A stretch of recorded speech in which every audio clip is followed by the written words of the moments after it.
Hi, Haunted Family. Welcome back to another episode. Sometimes we know why a place is haunted.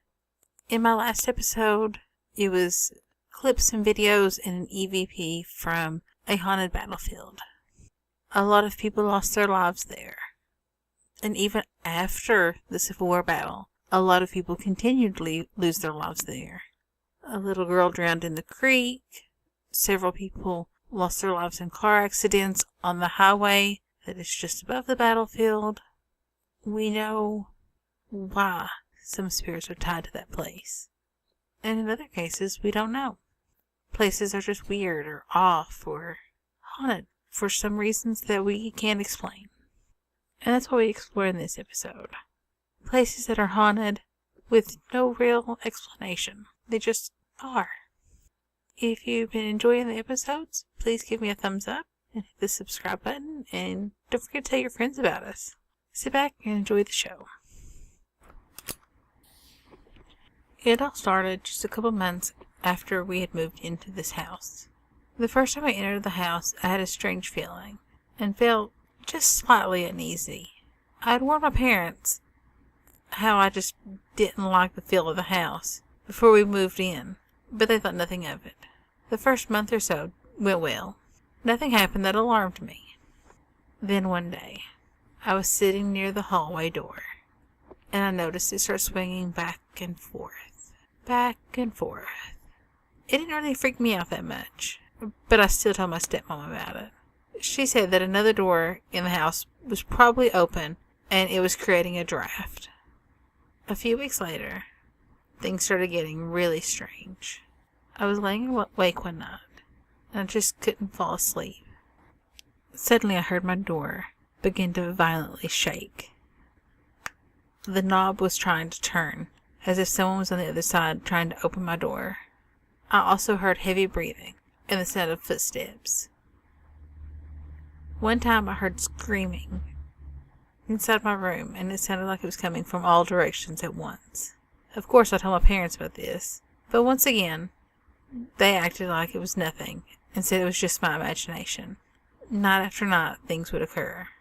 I could feel its presence. I could hear footsteps, and sometimes it would call out my name, whispering in my ear. I got my hands on a psychic board, or Ouija board. It was supposed to attract higher spirits, good spirits.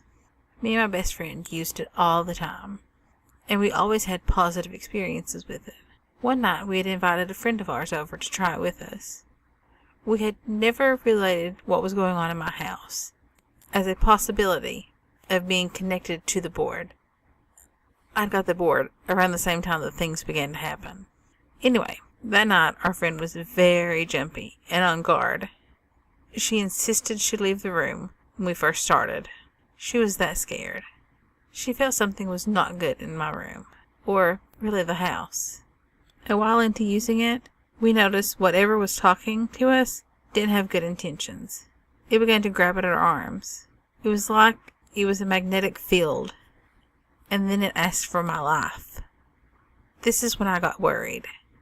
Only moments after we were called downstairs. About an hour later, we told our friend what had happened, and she told us she just didn't feel right. Something bad was going to happen, and she demanded out of the house. The rest of the night was history, but I began suspecting that this could be what was bothering me in my own house. Every night I crept in bed. I was scared of this thing, what it might do to me. I heard different voices asking me to help it. Possibly a child's voice? Not too long after, I realized things had only happened at some time in the hour of 5 a.m. Of course, my family thought I was going insane. Not many believed my stories. Until that night my brother decided to stay up late playing video games on his computer. Around 5:40 a.m., I started hearing moans, like zombie noises behind me. And I asked my brother if he heard the noises. And yes, he did. I finally decided it was time to know. I yelled that I was not scared, and that it should just leave me alone. And it started laughing at me. My brother was there to witness it all. The last time I was aware of his presence was at 5:20 a.m. when I was up watching cartoons due to the fact that I was not able to sleep. My sleep schedule was extremely off balance. My door swung open, as if it had just barged in. I stormed out of my room, upset at the thought that it just wouldn't leave. Several days passed, and that's when I had a dream that reassured me that it was gone for good. Someone led me onto my patio, where it showed me the ghost walking by, maybe leaving the house as it was implied. It told me that it was the ghost's last day there, and after tonight it would leave. Nothing has happened since. We came to the conclusion that our apartment was haunted shortly before we moved out. We had already made the decision to leave based on a number of other factors, but realizing that it was haunted sealed the deal. We lived there for 2 years and experienced stuff that can be chalked up to just living in an old apartment. But we've experienced so much that it just doesn't make sense. When we first looked at the place, I was not into it at all. I felt that it just was really creepy, and that perhaps the landlady was crazy. But my husband really loved the place, so I agreed to move in, and we both worked really hard to make it a home. The first day we moved in, some neighbor kids scrawled, "This is a scary ghost house," in permanent marker on our front steps. Now, it may seem silly, but it certainly gave me some reservations about the place. We rented the whole first floor and the basement. I had been petrified of the basement since we moved in, and would not go down there alone for months. In an attempt to cleanse the apartment, we lit sage smudge sticks and clapped out all the corners of the house. We sprinkled holy water everywhere. I'm sure it helped, but I'm scared to think of how things would have been had we not done any of those things.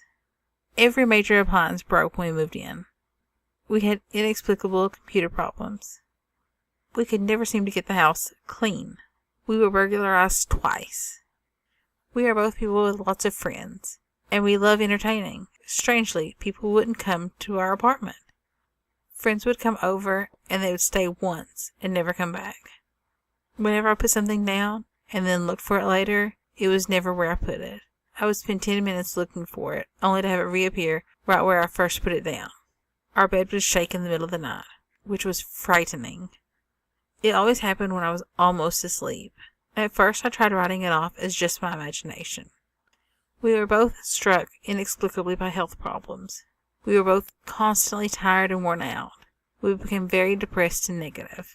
Finally, one morning, my husband confirmed all of my suspicions. I had asked him before if he thought the house was haunted, and he said no, uncategorically denied any such thing. So I stopped mentioning stuff to him, because I didn't want to freak either of us out. However, all the same things had been happening to him. He confirmed that the bed-shaking thing happened to him while I was out of town. In fact, he has seen whatever it is at the top of the basement steps at least 3 times. He describes it as a crouched old man heading back down the basement steps. He fell down the basement steps when we first moved in, and the first weekend he was home alone with crutches. I had to be out of town. He was home alone. There was no way for him to get around without the crutches.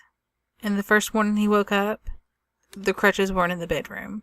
He found them in the living room, at the other end of the apartment. During the last summer we lived there, the upstairs apartment was unoccupied and being renovated. No one was up there. One night we were laying in bed and heard footsteps upstairs, in the bedroom over us. We went up to check it out and no one was there. We kept our cat's water and food bowls at the top of the basement steps. The cat started waking us up at 4 or 5 o'clock in the morning, and would want me to come stay with her while she ate. I think that whatever was in the house was harassing her when she tried to eat, and if I was there, it would leave her alone. Knowing all this confirmed and explained a lot of stuff. We felt that we were struggling to keep our heads above water. We were both lethargic and depressed. When we would come home, we both did a full walk of the apartment and checked every room before we felt we could settle in. My only other experience, that I'm absolutely sure of, is a much more positive one. I was very close to my stepfather, and I was very close to his mother as well. I consider her my third grandmother. When she died, my stepfather was devastated. We planned to bury her ashes in the same cemetery her husband and mother were buried. My stepfather was in a relationship with a woman for 9 years who died in his arms. She is buried there as well. When we got to the cemetery, we discovered that a plot had not been dug for my grandmother's ashes. And my stepfather couldn't remember where they were buried, or whether or not they had headstones or flat stones. My whole family was wandering around the cemetery, reading all the headstones, and trying to find where the family was buried. Finally, I asked my grandmother's mother to help us find them. Where were they? I turned around and tripped over a flat, buried stone. It was the marker for my stepfather's girlfriend, who had died in his arms. All 3 stones were in a row. They were so overgrown with grass, I doubt we would ever found them without help. I was stationed at Lowry Air Force Base for training at the Air Force Intelligence Training Center. I consider myself a very objective person, but this incident shook me up. I'll relate the events as accurately as possible, and you can be the judge. My roommate at the time was an older guy, 26 or so, from Kentucky, and I was only 18. I had been in the Air Force maybe 3 or 4 months.